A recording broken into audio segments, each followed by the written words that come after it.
નમસ્કાર. ધોળકામાં ગાયો રસ્તા પર ફરતી હોવાની સમસ્યાઓ નવી નથી.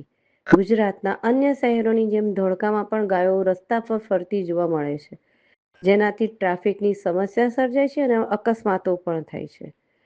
સરકાર દ્વારા ગાયોની સમસ્યા નિવારવા માટે કેટલાય પગલાં લેવામાં આવ્યા છે, જેવા કે આશ્રય સ્થાનો પણ માત્ર કાગળ પર હોય એવું લાગી રહ્યું છે.